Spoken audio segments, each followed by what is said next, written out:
how much would these tariffs impact Apple and iPhone users?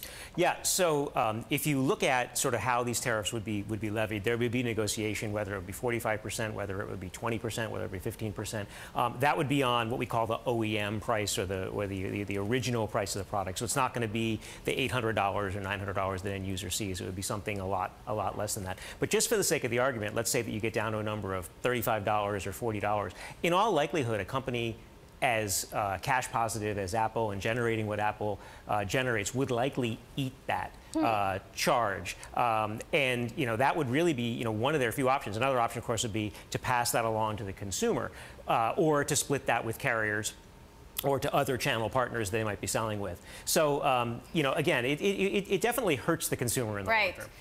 Would that be advisable, given that you've got other smartphone makers out there right now making decent products for a lot cheaper? Right. So this is really, so Apple's kind of fighting a war on multiple fronts. They are the premium product. They are the premium ecosystem right now. They are not necessarily, there's also a huge ecosystem in Android that they're competing with. But what's happening is that in the middle of the market, you're seeing a lot of Chinese and other offshore suppliers that are starting to move up and offer really premium products at mainstream price points. I mean, $299, $399, that's getting you 4 gigabytes of memory and 32 gigabytes of storage, and getting you premium battery experience and really strong products. So, if those products aren't necessarily affected in the same way, because those products, those are not necessarily US-based manufacturers, that becomes yet another problem for Apple in this scenario. That said, aren't most electronics manufactured outside the United States? And if this happened, wouldn't it affect all of those, whether it's Samsung or HTC, wouldn't it affect everyone equally? Absolutely. This is a global industry, and it's a global industry for a reason. And,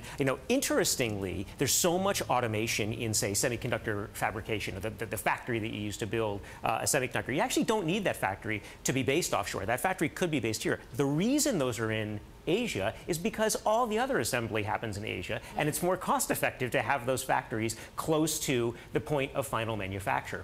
So again, if you start saying, well, this company is the company I'm going to tax, that has downstream ramifications for all the parts that get assembled. Now, it's very complicated because Apple assembles the phones in China, yet there are parts of the process happening in Thailand, Malaysia, Singapore, Philippines, South Korea. So how realistic is it to bring manufacturing or some part of the manufacturing process back to the U.S.? How many jobs would that actually create? Yeah, it would be a relatively small number, because what would have to happen is that there would have to be a huge investment in robotics and in automation in order for that to happen in the United States. So you kind of start parsing words here. So what could happen could be that Apple could say, okay, we'll do final software load, we'll do final flash memory load, we'll glue the screen on at the last moment of manufacture in the U.S. And does that count as manufacturing? Would that count? Well, it depends on where the lines get drawn. PC manufacturers have done some of that final configuration for years